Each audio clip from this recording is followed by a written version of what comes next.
Welcome back to another episode of Rock Boys Football Indiana on the road playing Oregon. We've already done our preview and prediction episode for this football game. I wanted to take a deeper dive into many of y'all who've been rocking with the boys the last couple of years. There is no better way to take a deep dive into a football game than a good old-fashioned roster battle, position group by position group, not only who has more talent on their roster, more importantly than that, where are the different talent advantages that these two teams have going into Saturday afternoon? I want to start with this regarding Indiana. This is the same version of Indiana that you saw in 2024. They execute at an extremely high level. They play very clean football. It's one of the best coach programs that we see in the country. The difference between Indiana and 2025, I do think there is more talent on this roster because last year with Indiana, when the talent was equal, Indiana was rolling. But when they went on the road and played Ohio State, when they played Notre Dame in the college football playoffs, you could tell there was a little bit of a talent gap, and that's why Indiana couldn't get it done. We're still not sure how big that talent gap is. There's one thing I know for sure. This Indiana team in 2025, it's more talented than the version that we saw in 2024. They got legitimate NFL dudes all over this Indiana roster. Where can they test Oregon? That's a conversation I want to get into. We're going to start at the quarterback position. Before we do, and as always, Oregon fans, Indiana fans, let it fly in the comment section. These are some of my favorite episodes to do because everybody's got a little bit of a different take. So let it rip in the comment section. Appreciate you guys. If y'all do enjoy the content, consider subscribing to the channel. Without further ado, let's get into it. Now, let's start the quarterback spot. One of the more intriguing storylines is, hey, whoever wins this football game, whether it's Indiana and Fernando Mendoza, whether it's Oregon and Dante Moore, that quarterback is going to be at the top of the Heisman Trophy race. I want to start with Fernando Mendoza. What we said was, hey, the difference between Fernando Mendoza and Curtis Rourke is Fernando Mendoza, he a little bit better when things aren't perfect, can create outside the pocket, can use his legs a little bit more than Curtis Rourke was able to. And I think that gives Indiana a better chance to win these kind of games when you know it's not going to be perfect for the quarterback. You look at the numbers, damn near perfect. We were just flat out talking about the wrong quarterbacks in the preseason. All that DJ Lagway talk, Arch Manning talk. We should have been talking about a cat like Fernando Mendoza. 72% completion percentage, 16 touchdowns to 1 interception. That 72% completion percentage gets even more impressive when I tell you his average depth of target is nearly 10 yards down the field. Fernando Mendoza has been really, really good. The biggest question that you have with Fernando Mendoza going on the road and playing this Oregon front is, how does he handle the pressure that he's going to see? Because you go back a couple of weeks ago when Fernando Mendoza went on the road to Iowa, that's a quality defensive line. It's a hostile environment. They were able to impact the quarterback a little bit more than they've seen previously in 2025. Fernando Mendoza did not have his best football game. When you look on the season, a 48% completion percentage when he is under pressure, that's not a horrible number, but it's not a great number either. And so you're looking at it and saying, hey, how does Fernando Mendoza deal with a guy like Mateo Yu, guy like Amari Washington, a guy like Tatum? Because I don't think Indiana has seen this kind of pass rush juice that Oregon's trotting out there. Now you look at Dante Moore. Dante Moore has been equally as impressive, a 74% completion percentage, 14 touchdowns, 1 interception. This is the storyline for Dante Moore was, all right, we know Dante Moore, when it is clean for him, he's one of the most talented throwers of the football that we see in the country. What does it look like when it's not perfect for Dante Moore? Because you go back to his UCLA days as a freshman, really struggled under pressure. So far for Dante Moore, when he's been under pressure, a 62% completion percentage under pressure. That is a phenomenal number. And Dante Moore, sure as heck, passed the eyeball test on the road against Penn State. My biggest thing that I've been impressed with Dante Moore is not the super flashy throws when he has a clean pocket. It's been his ability to make things happen when it's not perfect for him up front. I give Dante Moore the edge. That's why I'm giving Oregon the quarterback edge in this one. But you best believe we got two of the best quarterbacks in the country going head to head. Running back position. Little bit, and I don't have a strong take on the running back spot because I think both Roman Hemby and Kalen Black are very, very good backs. The emergence of Dyer Hill makes Oregon feel a little bit different in that running back room. Or here's my argument for why I'll take Oregon's running back room. Number one, they're deeper. Indiana, I think, trusts 2, maybe 3 running backs in that room. I think Oregon trusts like 6. More importantly than that, Mekhi Hughes, who I consider to be one of the best backs in the country, he transferred from Tulane to Oregon during the offseason. He's redshirting this year because he could not find his way into the rotation. That tells you not only is this team extremely deep, but they're extremely talented as well. And I look at Dyer Hill's numbers. He's averaging 10 yards per carry. He's averaging 7.2 yards per carry after contact. And he's a guy that when you get him clean to the second level, he's a threat to hit the home run every single time he has the football in his hands. And his ability to run with physicality, to me, has kind of separated him in this Oregon running back room. So I'm taking Oregon's running back room. Now you go to the wide receiver position, and I know I'm going to take some heat from the Oregon fans in the comment section. The top two, the best wide receiver duo that you see in this football game, it's Elijah Surratt and it's Omar Cooper. Now you could make the argument that Oregon has more difference makers, a little bit more multidimensional, because you start looking at the numbers and say, hey, Indiana's passing attack, it really only goes through 2 pass catchers, and you sprinkle in a little EJ Williams too. Oregon, they got 5 or 6 guys that they can get heavily involved. But in terms of top-end talent right now, and I know DeCorian Moore, he is certainly working his way up that conversation.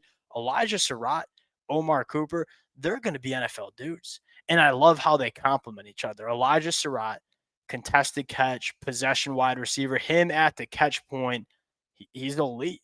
Then you look at Omar Cooper, he's almost impossible to tackle when you get the football to him in space. Both of these guys are really good pass catchers that provide different skill sets to this Indiana passing attack. Now, the argument for Oregon, because I really, and that's a matchup, right? Because you look at these Indiana pass catchers, really damn good. Some of the better wide receivers that you're going to see in this Big Ten conference. In fact, I would argue this is Oregon's biggest test in terms of wide receivers. This is a young new secondary that Oregon has. I'm not sure how good Penn State's wide receivers were. Oregon certainly made them look pretty damn bad. This will be a better test for how good this Oregon secondary is. When you look at Oregon, the argument is, hey, maybe we don't have a duo that's as dynamic and as productive as Elijah Surratt and Omar Cooper. Man, we got 5, 6 guys that can change games, right? And it starts with DeCorian Moore, who is probably going to be a top 10 NFL draft pick when he's old enough. Then it goes to Kenyon Sadiq, who I firmly believe is one of, if not the best tight ends in the country. You've loved what you've gotten from a guy like Malik Benson. You sprinkle in a little bit of Gary Bryant as well. We just listed 4 or 5 guys that you trust a lot for Oregon. So then the conversation is, hey, do you trust top-end talent or do you trust being multidimensional? I'm guessing the Indiana fans going to take their wide receivers. I'm guessing the Oregon fans going to take their wide receivers, and I ain't going to argue that much about it.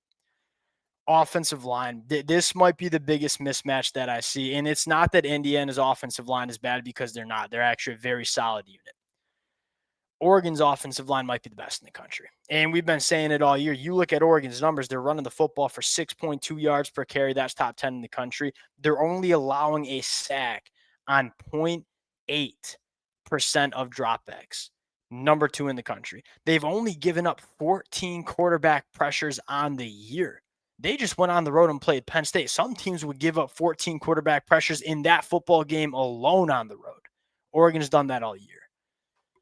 Biggest concern, biggest mismatch that I might see in this game is Oregon's pass rush unit against Indiana's right side of their offensive line. Because I look at Carter Smith, that left tackle, damn solid. One of the better tackles in the conference.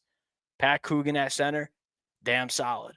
I look at Khalil Benson I look at Bray Lynch, and I look at the film that we saw from them on the road against Iowa. I don't think it was great.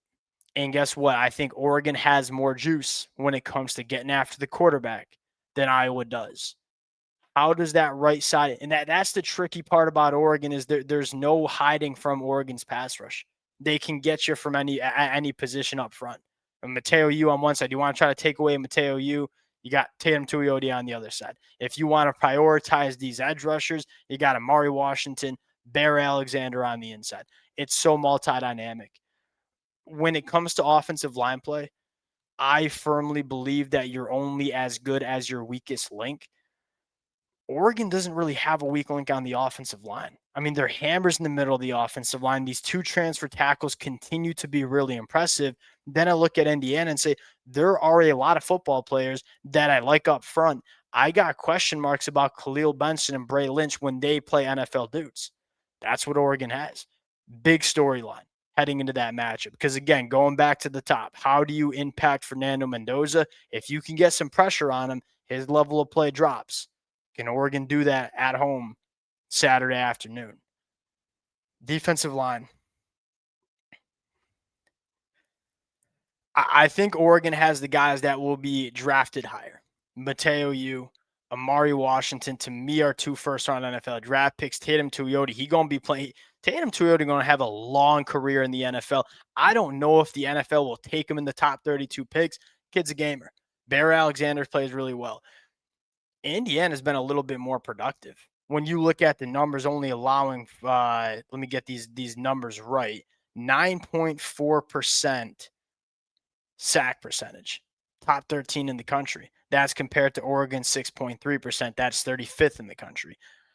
From a pure what I see on paper, I'm going to lean Oregon. You best believe this Indiana team can get after you. And it starts with Mikel Kamara. I mean, he is, you talk about a guy like Denai Dennis Sutton, very similar caliber of player. He is going to challenge these tackles on their outside shoulder in the pass rush. Tyreek Tucker on the inside, very disruptive. I look at Mario, and he's kind of a rotational piece for Indiana in the middle of the defensive line. He can let it rip. And this was an Indiana defensive line that dominated what I think is a quality Illinois offensive line a couple of weeks ago. This will be a big test. Yeah, just how good is Indiana's defensive line? Well, they got to go on the road and show it against what I think is the best offensive line in the Big Ten. I'm going to lean Oregon. Indiana's got a very, very good defensive front. Linebacker position, I think this is a wash. I mean, I like Indiana's linebackers. It starts with Aiden Fisher. I think you've gotten really good production from Isaiah Jones. And you look at Oregon's linebacker room, Bryce Betcher, Jerry Mixon, Devin Jackson. I mean, I don't know if there's a top 100 NFL draft pick on either of these football teams, but they're both really, really solid. They fly around the football field. They tackle in space. Here's the story in the secondary, because this is one of the biggest matchups that you see, right? Both of these teams have really dynamic pass catchers. Both of these teams have really, really good secondaries. What I love about Indiana is, number one, they got a cornerback one, man. D'Angelo Pons, he's 5'9". But man, is he sticky. Like, if you want to beat D'Angelo Pons in coverage, you're going to have to be great, because his ability to stay in the hip pocket of these wide receivers, it is absolutely elite. The other thing I love about Indiana, ball hawking safeties. You look at Lewis Moore, you look at Amari Farrell, both of them have 3 interceptions on the year. This is an Indiana defensive backroom, a secondary, that is extremely opportunistic. If you put the football in harm's way, you are going to have to pay for it. I look at Oregon's room. Hey, this is going to be such a fun matchup, because I think this is one outside of Ohio State. Indiana might have the best wide receiver duo in this conference. Maybe outside of USC with Jacoby Lane and Mekhi Lemon too. Just how good is Oregon secondary? They've looked great. I mean, Ifio and Brandon Finney, they will be guys that are selected, in my opinion, in the first round of the NFL draft. Just how good is this unit?